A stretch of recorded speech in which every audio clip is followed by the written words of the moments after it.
An old show called Bonanza? Yeah, there was. My dad really likes that show.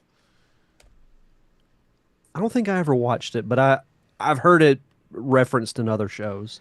Yeah, it's got the dude named Hoss in it. Yeah, Wish I should wish my parents would name me Hoss. Like, everything sounded good on YouTube. what a country name, Hoss. All right. Well, we got this thing rolling. We have video going. YouTube sounds good, according to Mr. Derek. So if it's laggy or echoey, it's his fault. So Yep. here we go. And three, two, one.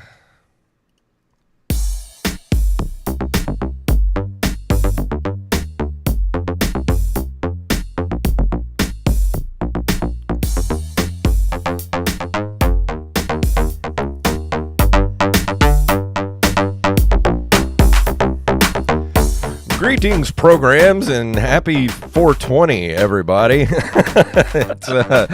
We're back for another episode of the Nerd Cave Retro Show. My name is Jason Robbins. And my name is Derek Hoss Diamond. Yeah, we had a little chat before the show. We were talking about that show Bonanza, from like such an old man show, Bonanza. But we're talking about the dude named Hoss. Like, what kind of name is Hoss? I love it. When you grow up in the South, you're subjected to all kinds of aspects of the Southern culture. Yeah, well, it was just one of those shows that was like constantly on, like, TBS or like TNT when I was growing up, when I was a teenager back in the 90s. It was just one of those shows that was on all the time. When I was growing up, I was a big fan of Nick at Night, and they would play shows like I Love Lucy, Dick Yeah. Van Dyke, Taxi, Happy Days. And then when they started playing shows that I remembered watching as a kid, I'm like, I'm not going to watch this anymore. It's way too depressing. Dude, Taxi is still a great show. Have you seen Taxi Absolutely. lately? Not in a long time. But yeah, it had I remember it had Andy Kaufman, Danny DeVito. It was a good show. Doc Brown himself was in it. Oh, that's right. Yeah, Christopher Lloyd was in it. So it was. If you ever get a chance out there, everybody, you want some good retro television shows that you've never heard of or seen before, kids, go check out go check out Taxi. Especially if you're a Always Sunny in Philadelphia fan. It's got early Danny DeVito in it. Danny DeVito is just one of those actors that as soon as he pops up on screen, Yeah. everything's just better. I still love the movie Because- Twins too. I wish they would hurry up and make that third one. Yeah, I think the rumor was that Eddie the Murphy. sequel was going to be called Triplets with Eddie Murphy. Dude, just like you had my money right at that point. Yeah. That's all you had to say, and I was there. And they could still make it now, and I'd watch it. Dude, they need to, because, like, look, Danny DeVito and Arnold Schwarzenegger, they're not getting any younger.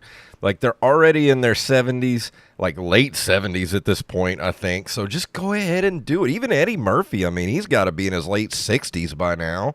Just do it. Yeah, I mean, what's the worst that could happen? Yeah. It I doesn't- mean, even if it bombed, it's not like it would hurt their legacies. Yeah. Like their legacies are made. but I look at it this way. Danny DeVito's always been relevant. He's always been funny. Arnold Schwarzenegger, I don't know if you saw that last thing he did, that show that was on Netflix where it's sort of like True Lies, the TV show, where he plays like an ex-spy or whatever. Like a year or two ago. That was really good. And even Eddie Murphy, that Axel Foley that came out, like, that should have been in the theaters. Like, it was so good. Yeah, I don't understand why it wasn't. I mean, because there's so many movies that are out now that aren't really making much money. Yeah. So, like, what's the worst that could have happened? They need to start It doing performs that. the same as movies that are out in theaters anyway. Bring back those, mid-level comedies like we used to have. Like, you don't have to spend $250 million to make a movie. Just go, make a $30 million comedy with those three and ask them to please take a little bit of a pay cut, because they don't need the money. Just make a good, comedy, like 80s style buddy comedy.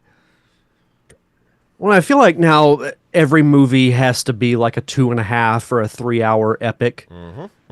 I miss the days of like 90-minute, comedies, or even 90-minute drama/comedies. Yeah, because here's the thing. And I don't know about you, Derek. You're approaching 40 very quickly.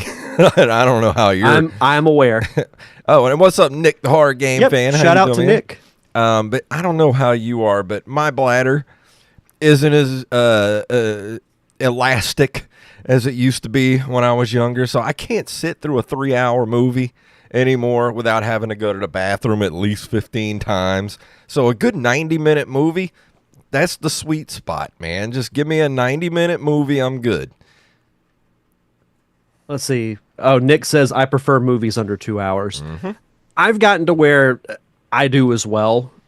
And I don't know. It's to me, 2.5 to 3 hour movies should be like a special occasion. Yeah. Like when Infinity War and Endgame came out, those needed to be the length that they were because it was wrapping up a 10-year story. Yeah, exactly. Not everything has to be that. I blame Judd Apatow. He was the one that started doing like 2 hour and 15-minute comedies. Like, dude, you don't need comedies do not need to be 2 hours and 15 minutes. I'm sorry. Now that's a name I've not heard in a long time. But anything you want to talk about before we move into the news this evening? I don't think so. I mean, the weekend was pretty relaxing. I wish mine was. Had dinner with my wife's family on Saturday, and then we just kind of hung around the house yesterday. So it was pretty good. Yeah, I'm still in the midst of house buying, so it's like every day is like, what's going to stress me out today? So hopefully by the 29th, we're supposed to be closing on the 29th, which is next Thursday. Wow. So fast approaching. Yes, it is. So I'm just ready to get it done, get moved in, get everything settled, and then I'll be fine. Then I got to pay for it. That's please patreon.com/nerdcaveretro.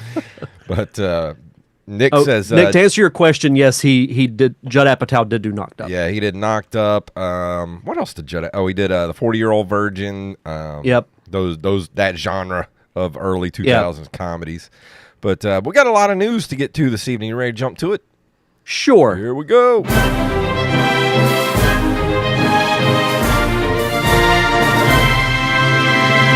All of this week's stories were provided by Armez Jackson, and if you have a news story you'd like us to cover, send them to nerdcaveretro@gmail.com. And I think I had a tiny stroke there for a second. I couldn't speak. But the first one is from mynintendonews.com. There is a rumor that Grand Theft Auto 4 Switch port might be coming later this year. A port of the acclaimed Grand Theft Auto 4 could be coming to the PlayStation 4 and Nintendo Switch later this year. The long-awaited game was released back in 2008 on the Xbox 360 and PlayStation 3 and kept gamers entertained for hours while breaking records at the time. Said someone at Rockstar hinted at the 4 port, and by now it should have gone up a year in development. We may end up seeing it drop later this year, and it's one more reason, in addition to existing reasons, the LCPP mod was taken down. I don't know what that is, the LCPP mod. Some of you PC gamers might know what that is. Let us know. If they still follow their plan laid out from the pandemic days, they'll do an MP3 port after 4. So that is an opportunity to do a bundle or a definitive edition. Max Payne 1 and 2 remakes and a Max Payne 3 port. So we might see some Rockstar, I guess, remasters? Not technically remasters of these games, but, you know. I'd say for now, maybe just call them re-releases. Because we don't know if they're going to do any like tweaking to the graphics or really any tweaks. So it might just be a straight port. And Nick says that GTA 4 isn't very good. I don't remember 4. It must not have been very good because I don't really remember much from it. I do like the Max Payne games. I loved Max Payne 1 and 2. I played those on the original Xbox and the PS2. I think. Good. I've actually been wanting to review those here pretty soon, before the year is out. But those actually excite me because I love the Max Payne games. Yeah, it's not a bad idea. I mean, you gotta tie the Grand Theft Auto fan base over for a while until GTA 6 comes out. So but I'd be more interested in the Max Payne ports myself. Like with GTA, I'm good until 6 comes out because it's Yeah. just like I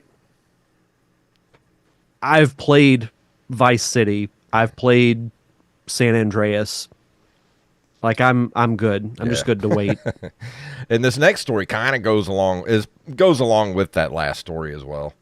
Yeah, this is also from mynintendonews.com. Revered developer Rockstar Games is seemingly looking at producing remasters of the action-packed Max Payne series of video games. The news comes from generally reliable leaker Tez2, who is renowned for Rockstar leaks. Tez2 says that the team at Rockstar are looking at remaking the original Max Payne and its sequel Max Payne 2. Max Payne 3 is looking to receive an upgraded port based on the PC version.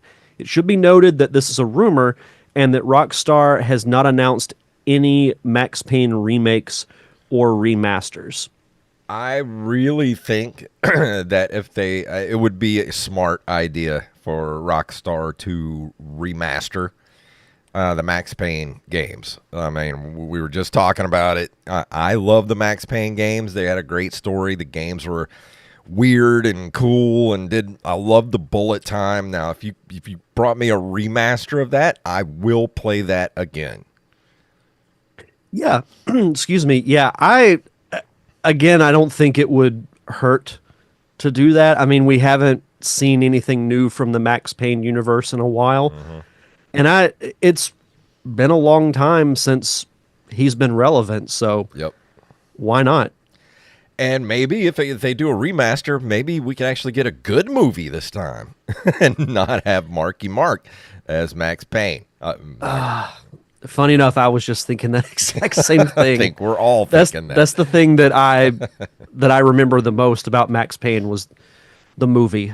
It wasn't as bad as Doom, but it wasn't great. Yeah. And they could just slap a new coat of paint on it, maybe put it in the Unreal Engine, and just give it a good washing and bring it back nice, fresh, and new. And I think it would do well, especially if they did a definitive edition, like 1, 2, and 3 all in one package. Yeah, I think so. I'd be for it. Yeah.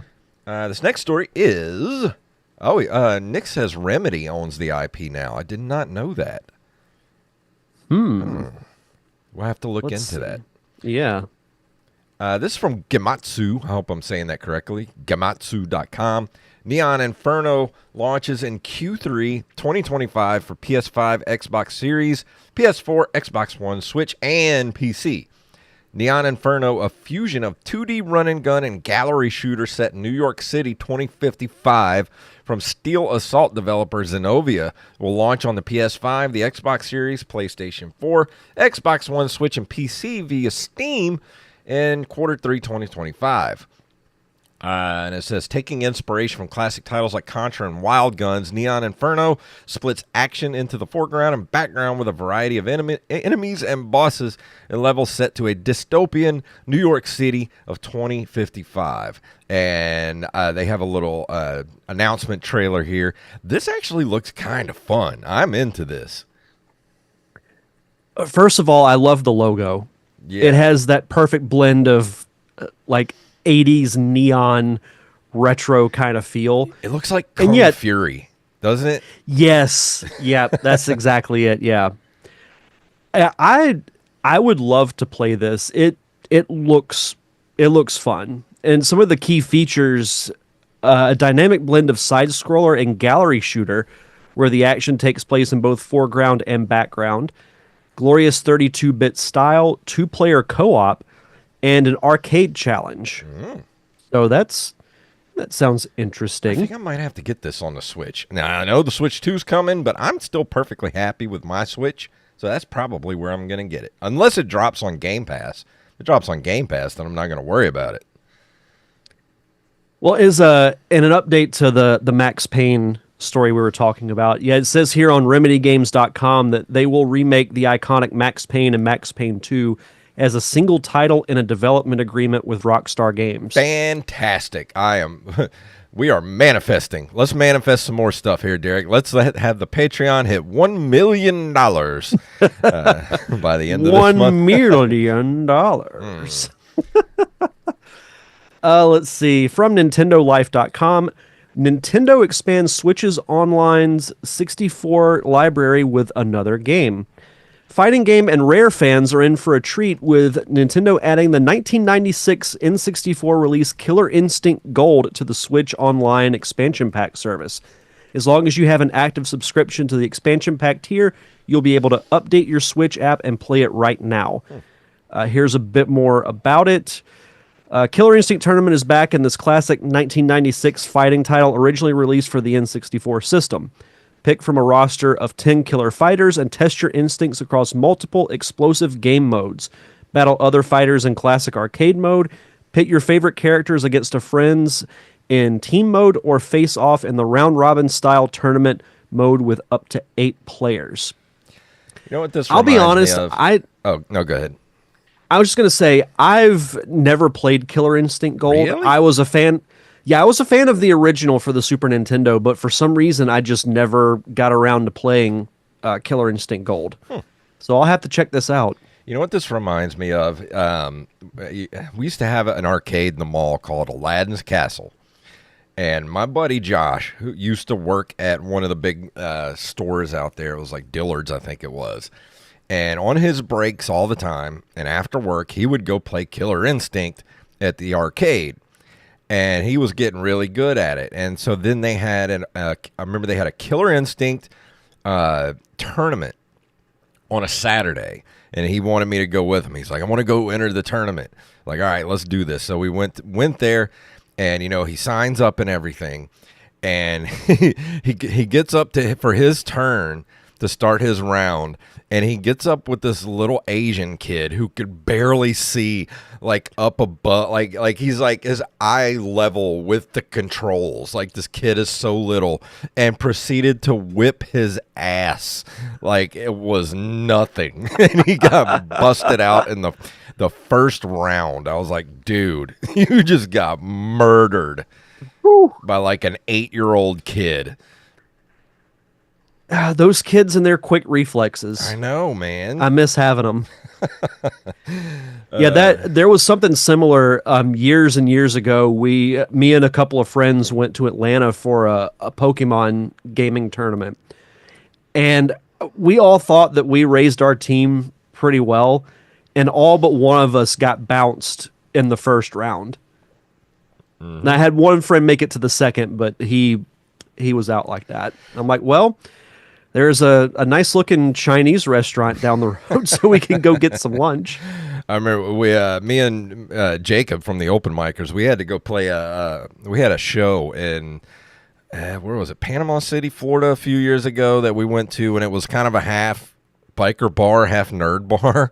And on the nerd side of the bar, they had a big TV set up with Smash Brothers on the GameCube. So me and Jacob are playing with some of the other comedians, and one of the other comedians is like whipping our ass at this game, and I'm like, this dude's crazy. Turns out he's a Smash Brothers like professional, like a professional Smash Brothers player. Like, he plays in tournaments and stuff.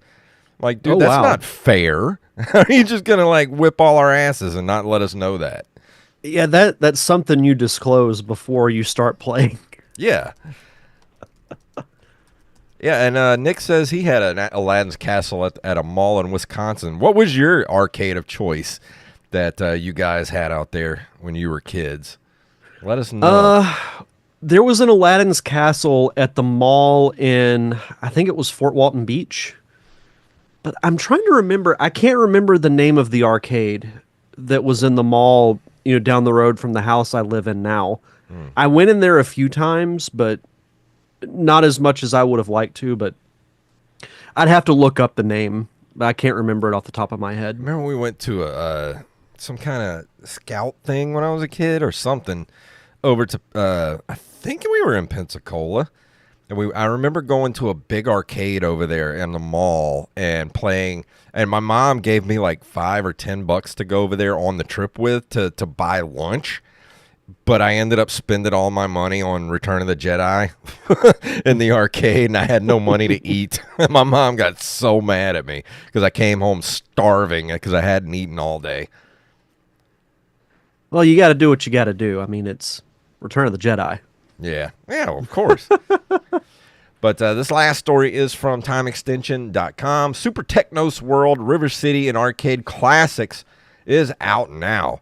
A new 12-game collection celebrating the works of Technos Japan, creators of Double Dragon and the Kunio-kun franchise, is being released today across PC, PS5, and Nintendo Switch. Super Technos World River City and Arcade Classics was announced earlier this year in January by publisher Arc Systems Works and comprised of a dozen titles, all of which were released in the arcades or on the Super Famicom.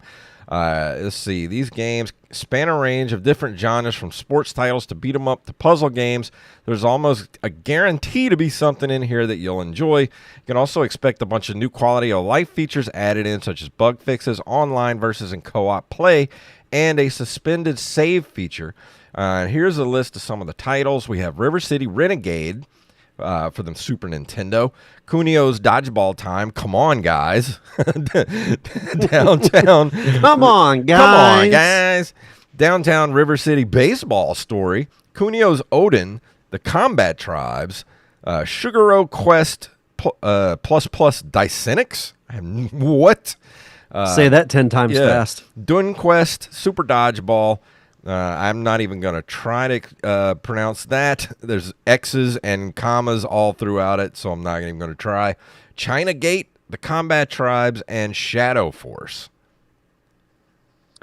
I might look into this because I've been getting more into Steam lately. Mm-hmm. So it's a pretty decent list of titles. I mean, I haven't heard of most of them, but if the price is reasonable, then I might look into this. They have a picture of something here that looks almost like a cross between Tetris and Jewel Quest or something, whatever. And I don't know what that is, but that's I want to do something with that. That just looks fun. Yeah.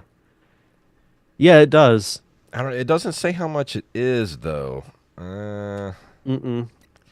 But if you're interested, it is out now for the PC, PS5, and the Switch. And that is going to bring us to this month in video game history.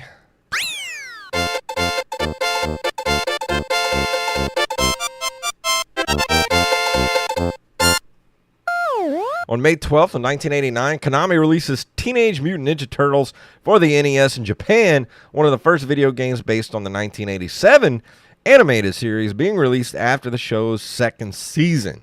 I don't care who you are. Everybody hated that game, but I love it.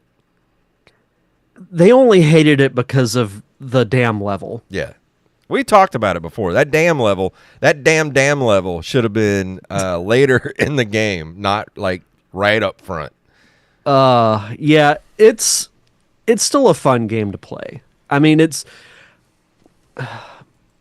I don't want to say it's better than the arcade game, but it's pretty close. I enjoy the original Ninja Turtles. That was one of those games that I used to play at the dentist office. Yeah. And I could never get past the dam. Partially because of time and partially just because I couldn't. Nick had a good top 5 for us in the chat room. Top 5 most frustrating video game levels. Let me add that to the Google Doc. I am adding it already right now. Oh, gotcha. Okay, good. Yeah, I love that one. That'd be really good. May 11th through the 13th of 1995, the first annual Electronic Entertainment Expo, better known as E3, is held in Los Angeles, California. 30 years ago. So some of the highlights from the first E3: Sony announced the release date and price of the original PlayStation. Sega launched the Sega Saturn, and Nintendo showcased an iconic piece of hardware known as the Virtual Boy. Ooh. Man, if you could go back in time and let them know. Just like, look, hey, Nintendo, you're about 30 years too soon on this stuff. Yeah. But man, we've talked about this on the show before, but E3 was like, if you were a gamer, that was the thing to look forward to every year. Oh, yeah. That's As soon as I'd get... every year, just like scouring the internet to find out what was announced.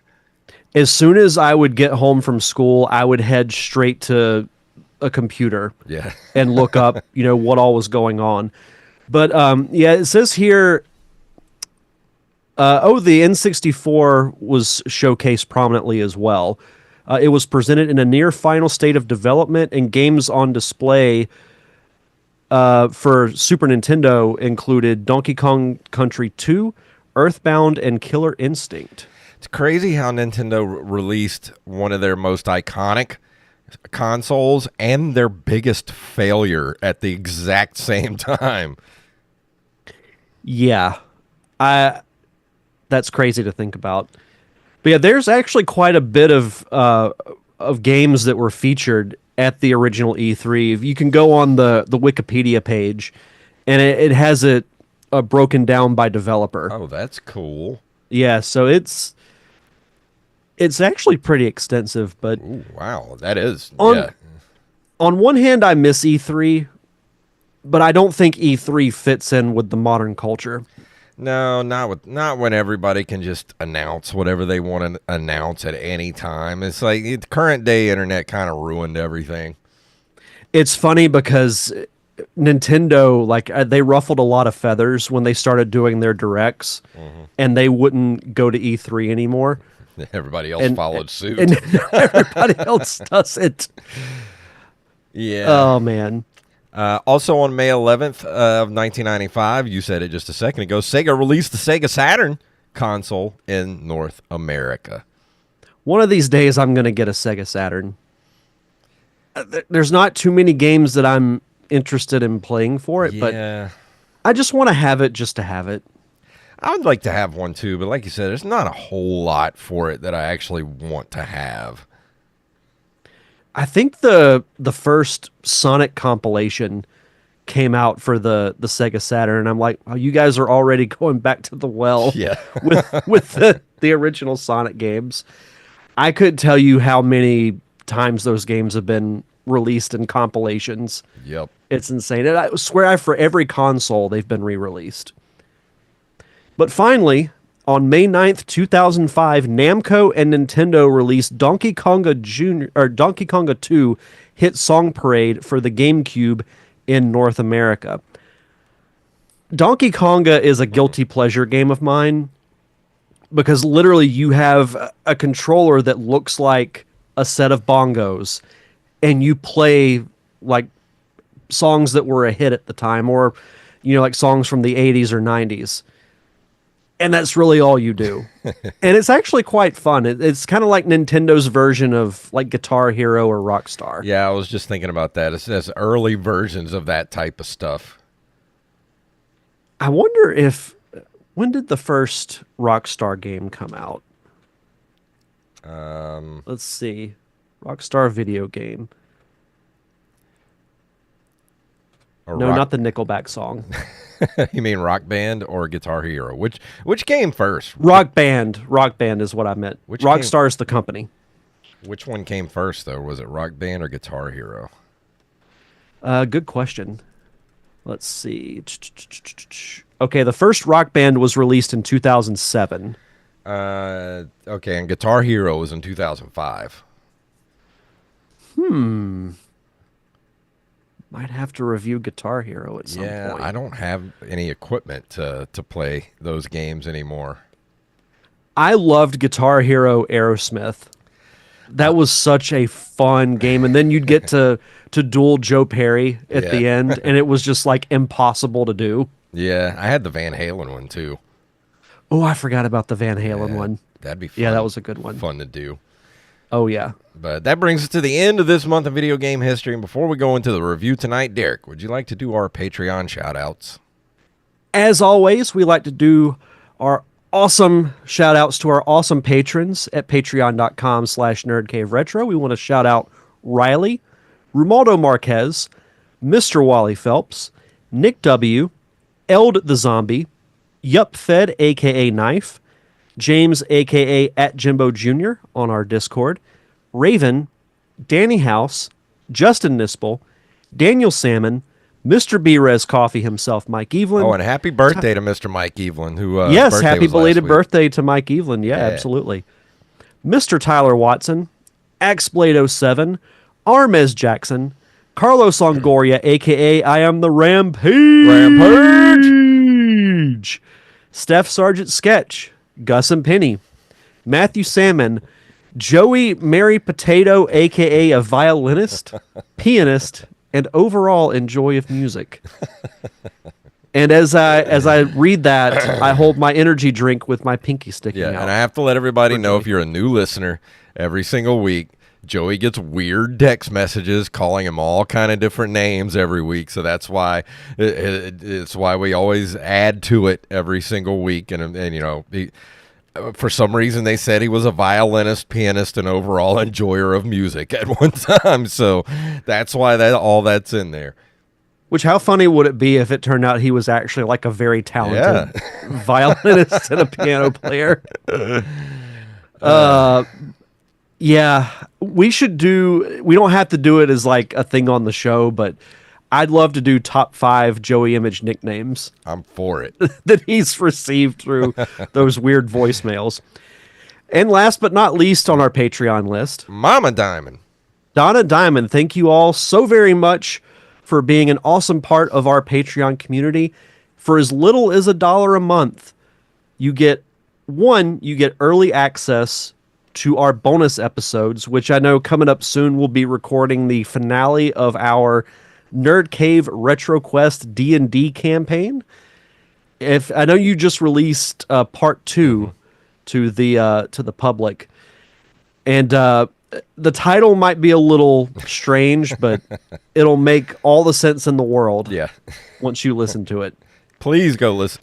Go listen to it, and if you enjoy it, and if you're not a patron, just remember everybody on Patreon got that like a month before the public did. So go be a patron for as little as $1 a month. You get that stuff really early, and you get an RSS feed for our show that you put in any podcatcher of your choice and get 0 ads for that episode, and all that for $1 a month. So go do that, and I promise you guys, we're gonna do part 3 here soon. We gotta get it.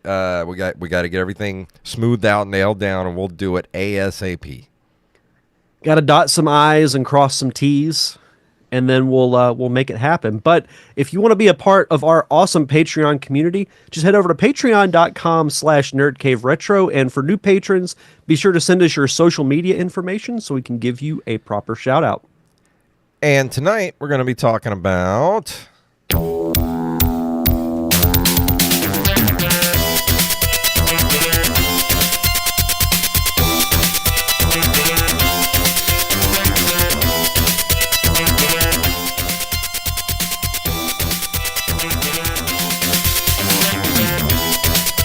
But that, you know what?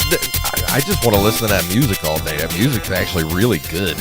Yeah, I mean, you can just play this song on loop for the rest of the show, and I'd be all right with it. But Bonanza Bros. It is a 3D style, 2D side-scrolling stealth action game developed and released by Sega in 1990. Sega! It is one of the earliest. Sega! Yeah. I like. Which one do you like better? Do you like Sega or do you like Sega? Oh, it's got to be the classic Sega. Yeah, there's just something nostalgic about that. Mm-hmm.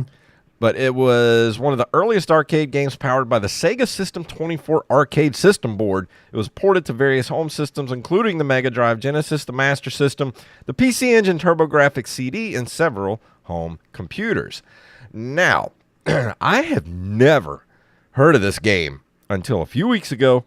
And this is actually a suggestion from Tyler our fact checker to the fact checker over on Patreon, he wrote, I had asked a couple of weeks ago for the patrons to give me some ideas for stuff I should review. And I got a bunch of stuff from like Nick, and I think Justin Nispel gave me some stuff. Nick, the horror game fan in the chat room right now, he gave me some suggestions. And the first one I had gotten was from Tyler, and about this game, and he wrote, super fun stealth game where you play as a pair of robbers trying to steal certain items and escape without being seen. I had a great time with it. This was my first playthrough of the game. I didn't know what to expect from this game. I started playing this, just cold. I didn't read any kind of, manual or anything like that. I started playing and was just getting my butt handed to me. Like, I was just dying left and right. Didn't know what to do. I'm like, what is this game? And it's like there's a constant split screen. Like, the top of the screen is for player 2, and it's always just like player 2, press start. Press start for player 2 or whatever. So you only get half a screen. I'm like, what is going on here? And so I looked up the game manual, and I'm like, oh, okay, you have 2 planes of it. It is a 2D side scroller, but there's like 2 how do I explain this? Where you go into this building and you can kind of duck between walls by pressing up and down, because there are police in the buildings, and what you're trying to do is you're a thief you have different things you have to get in the building before you can exit the building, and you have a little mini map on there that has marked on the map where you need to go to pick up all these items, which I thought was nice. Like, that's awesome that they did that. Really good, nice touch. So you just go through, you try to avoid, and I know this is a stealth game. It's a very early version of a stealth game, and that's how the game wants you to play. If you try to do what I did and you try to just run and gun, you're going to have a bad time, okay?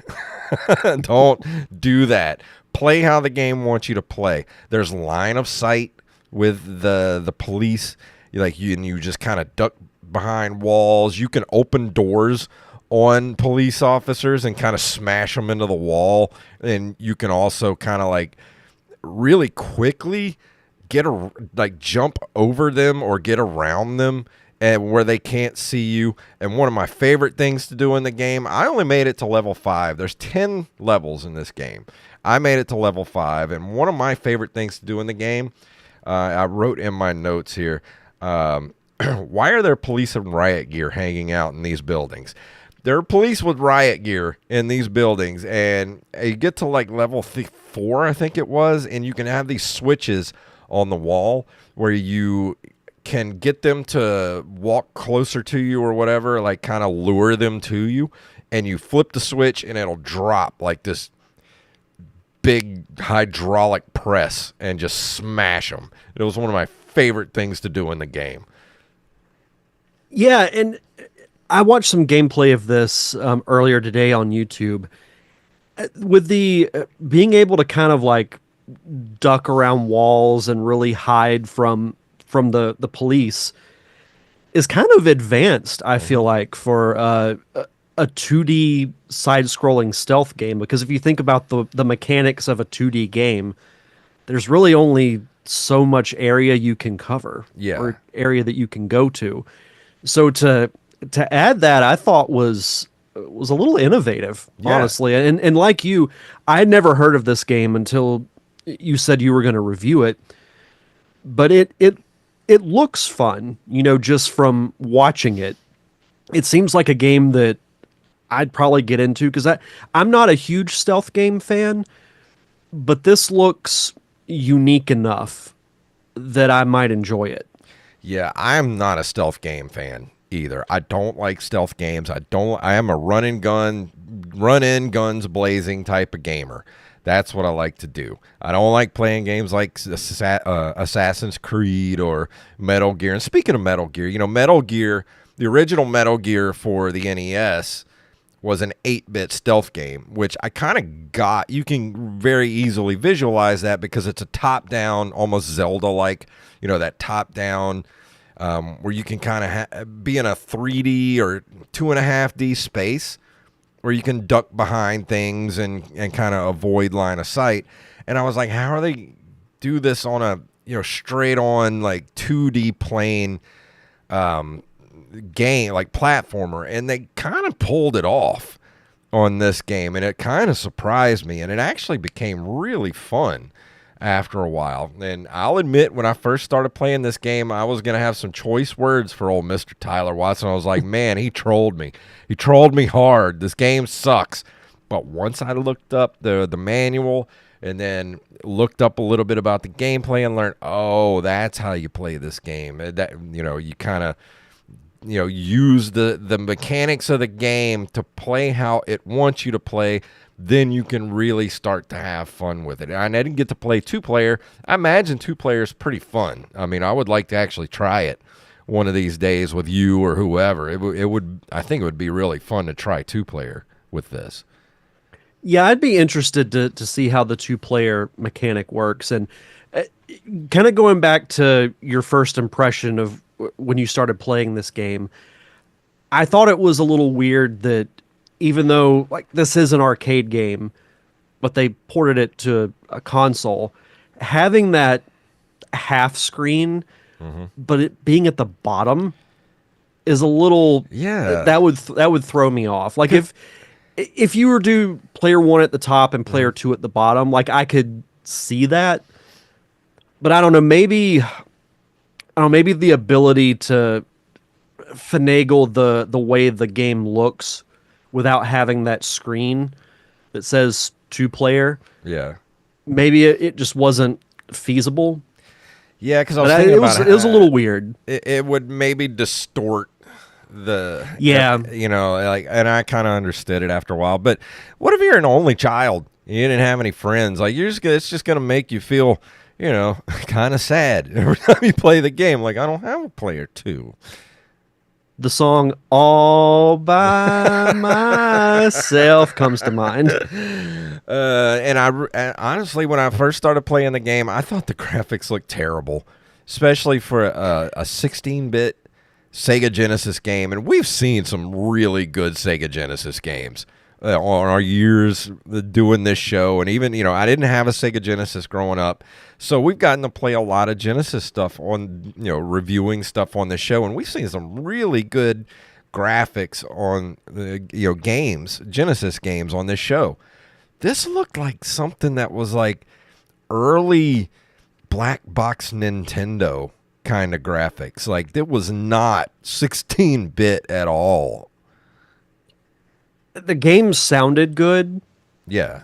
But looks-wise, I was like, wow, this could have been a lot better. It's definitely got that Sega Genesis sound chip. Like, they really did a good job with the music. The music's great for this game, but man, it is not pretty to look at all. No. And I funny enough, when I was watching the gameplay, I think it was the first 2 or 3 stages. And then that was when the music kind of started to grow on me, because I mentioned to you before we started recording. I got Crash Bandicoot vibes, specifically from Crash Bandicoot 2, with just the type of little quirks and the instruments that sounds like that are in the game. Yeah. I just found myself listening to it more than actually watching it. I did get a kick out of how when you steal something, your character does that little ha ha type of thing. That made me laugh every time. Yeah, Chuck brought up in the chat room, do you remember? I don't think we never reviewed Spy vs. Spy for the NES, have we? No, we haven't. No. I have it for the NES, but we've never played it or reviewed it. And he said that is the best 2-player game ever for SMS. All you did was murder your player 2 with traps. I think that would be fun. Yeah, because I remember, I don't think I've ever played it, but I've seen people play it on streaming before. And it looks kind of fun because literally all you do is just murder the other person in the game. You set up traps, and that's it. If you don't know what Spy vs. Spy is, it was from Mad Magazine back in the day. There's something about Spy versus Spy that it just makes me smile every time I Yeah. see those two characters. But it says, let's see here, that some of the gameplay was taken from. Said the plot and gameplay resemble the Atari 2600 game Keystone Capers, but with additional features similar to ones in Lock and Chase. Two players can play cooperatively at the same time as the screen is always split in two. Now, I never played either of those, but I did see them a lot when I was a kid. I may have played Lock and Chase a few times, but I never really played those type of games for the Atari 2600. No, I haven't played either of those games either. In watching the gameplay of this, I was trying to think of a game that I could compare this to, but I really couldn't, honestly, because I'm not familiar with 2D stealth games, so this was Yeah. kind of like a whole new experience for me. Yeah, I kind of feel like maybe the graphics kind of held it back a little bit. Maybe. I don't know. I feel like this game would have been a really fun weekend rental.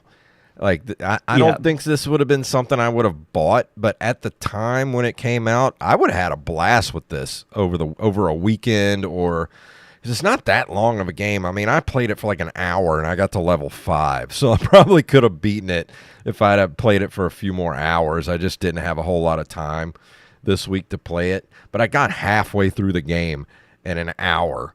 And, you know, you look at games like back then compared to now, you've got your AAA games, which were, you know, the Mario games and Metroid, Zelda, Sonic, those type of games. Then you had your AA games that were not necessarily like the main characters. You know, you had like Mega Man, stuff like that.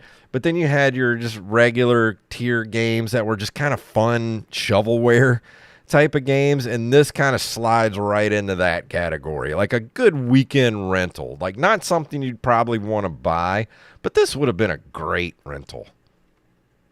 Yeah, especially if you had a sibling or a friend that you could Yeah. play with. Like you could take it over to a friend's house and beat it in a day. Yeah, because I think like, you know, other AA games would have been like Toe Jam and Earl, you know, things like that. Things you would have paid hard-earned money for, because they, you know, those games take forever to beat. You would have put a lot of time into them. But this is just kind of something you would have had a good time playing with a buddy at a sleepover or something like that, and then be done with it. But I don't think it's a bad game at all. I had a lot of fun with it when I was playing, and you know, it gets enjoyable. And I know a lot of people did say, even in the our Discord and stuff, that, you know, Bonanza Brothers ain't that great. But it just kind of depends. Like, if you like quirky little games, like this is just kind of fun to play for a little while. I don't think it's something that kind of holds up over time, but it's fun to play if you've never played it before. There's nothing broken about it. It's just kind of, you got to learn how the game wants you to play, and then you'll have fun. Yeah, and it seems like a game that is like it's okay. Yeah. Like it's not terrible, but it's not great either. And there's really nothing wrong with that. You know, Yeah. like we've said it before, not every game is going to be a Link to the Past or Super Mario World. But This would be that's one of a good those thing. surprisingly good games you'd get. Like, this would be like something on sale your grandma would buy you for Christmas. And you'd be like, what is this? And you take it home and you play it, and it ends up being like one of your favorite games. Like, this is that type of game.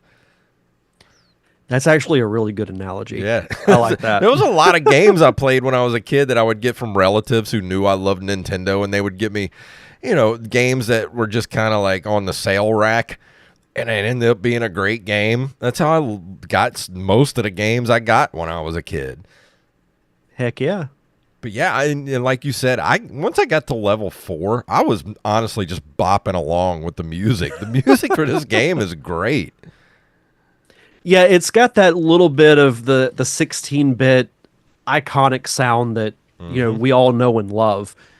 But it's just so catchy. Yeah. Like I can't remember like a memorable track, but it's all I just kind of found myself, you know, like as I'm doing my work at my job, I'm just kind of bobbing my head along. I'm like, I can get into this. Yeah, and then I wrote one part here where I was like, I just shot a police dog and that made me sad. But then he got back up, so I guess these are just rubber bullets. The immortal police dogs. Yeah. And there's kind of like little boss fights in there, too. There's like these kind of big fat purple sergeants or something, like police sergeants or something. They take like, because you got a gun, but you don't actually like hurt. You don't kill anybody. It's just kind of like little rubber balls that you shoot to like knock them out. Yeah, it's this feels very much like an arcade game. Mm-hmm. Like, and I know it is, but Yeah. there's no differentiation between what I'm assuming is the arcade version and the console, because it plays like, oh, kitty. Hey, kitty, kitty. Hi. He's hanging upside down. But oh yeah, so it feels like an arcade game, which I think is cool. Yeah, it's definitely, a quarter muncher. Like this would have been a perfect arcade game to get a few dollars out of you before you left the arcade. Oh, absolutely. But I mean, I don't really have much more to say about it because it's pretty simple gameplay once you figure it out, and it's just kind of fun to see how far you can get without dying. Because you do get two continues and then you got to start over. But like I said, the game really isn't that long, so it's just kind of a fun thing to play. So if you run across a copy of this out in the wild, like at a flea market or whatever, you have a Sega Genesis, I say pick it up. Yeah, I think I would agree with that. And on a 1 out of 10 scale, it gets a solid 6. Like, it's a good C game. Nothing bad about it. It's not bad. It's not great, but it's just, it's a good shovelware game. It's one of the upper tier shovelware games. Yeah, I think 6 sounds about right. Yeah. But that's all I got to say about that. And that's all I got to say. But about that. What are you doing next week, Derek?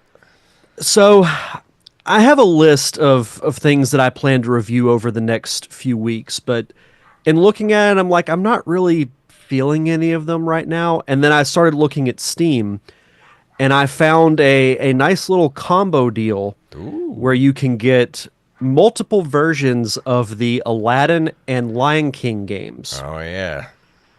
I have reviewed Aladdin, but I have not reviewed the Lion King. So that's what I will be reviewing next week. Isn't that notoriously one of the hardest Super Nintendo games there is? It is, and I'm going to find out firsthand. Ooh.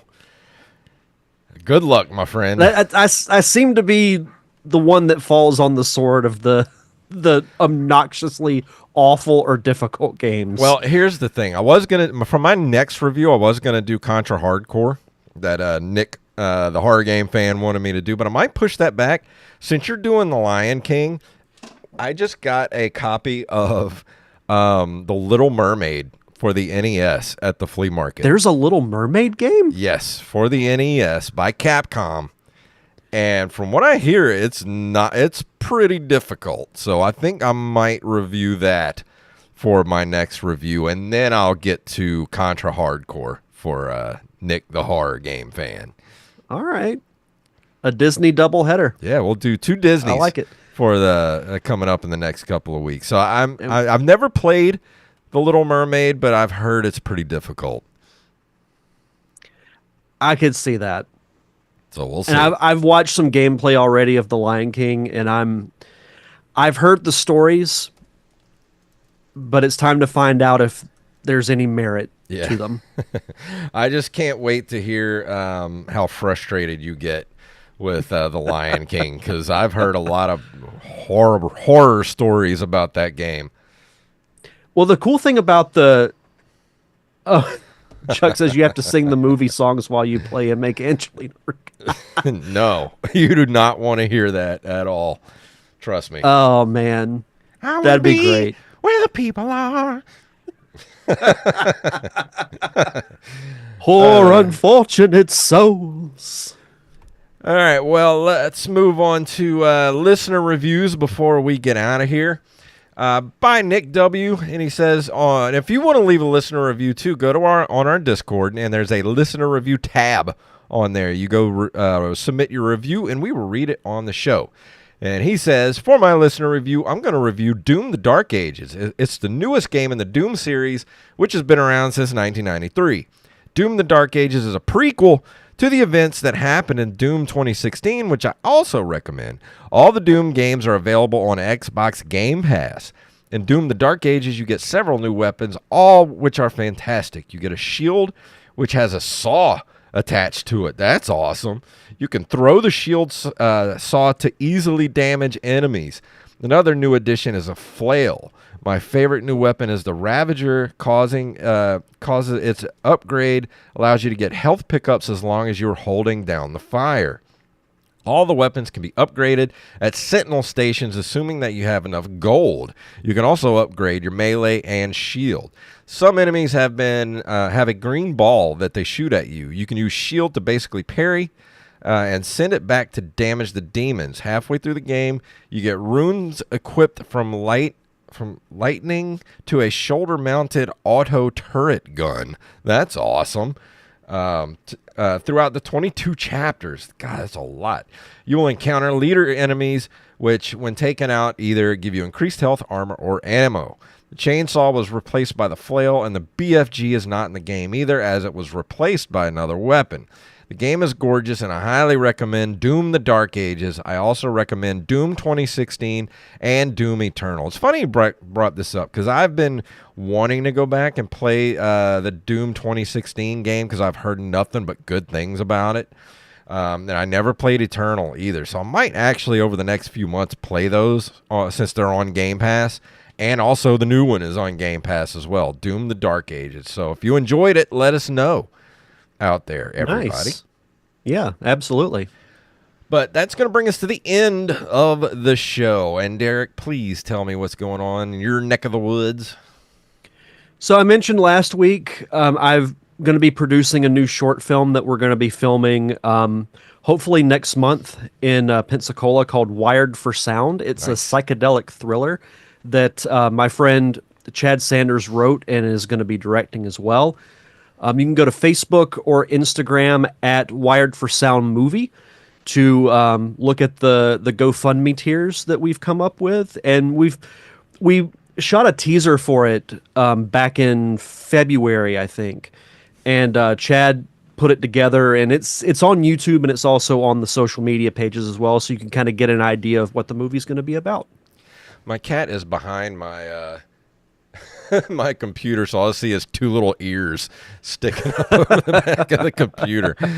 But if you want to go check us out over at the Open Micers Podcast, at Open Micers Podcast on Instagram and Threads, beware, it's NSFW, not safe for work. So if you like this show, just remember, if you go listen to me and Jacob, it gets a little blue over there sometimes, but go check it out. We have a lot of good guests over the last few months. We've had some really good hostful episodes where we talk about all the crazy stuff that's happened to us over the last week or so of that week. And here's the kitty again. Hey, say hey to everybody, kitty.